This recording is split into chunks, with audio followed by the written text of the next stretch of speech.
So then if I'm going to start by talking about ideological jouissance, then I have to give a brief definition of ideology. Todd McGowan actually has a really good video on that on his YouTube channel, so I'd recommend you go and watch it. It's only 15 or 20 minutes long, and I think it gives a really brilliant short description of what ideology, its beginnings, the early use of that term, through into Marx and beyond into people like Zizek, and then McGowan's own thoughts on it. So I'm just going to give a very brief definition.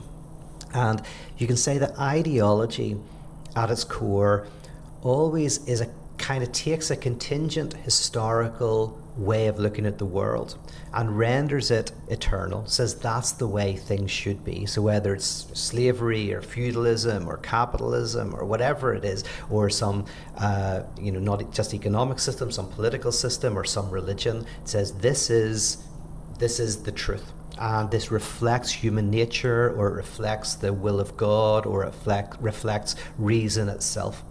So you take something that grew up, has a history, has a genealogy, and you render it kind of eternal and the truth. But then connected to that is ideology also has to cover over its antagonisms, the things that prevent the ideology from. So within feudalism, for example, all of the conflicts and the antagonisms within feudalism have to be given a justification. In slavery, the justification is might is right. In feudalism, the justification is often more ideological. This is God's will. This is the nature of the hierarchy of the system, the way things are placed in a certain kind of order. And capitalism has its justifications as well, right? So the different systems justify their position as being the way things are, the way they should be.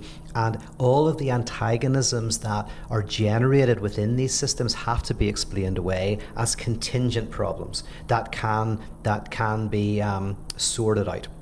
So in contemporary society, we may see homelessness, for example, as a contingent problem that can be sorted out within the system, rather than potentially a symptom of the system, i.e. the site that tells you the truth of the system itself.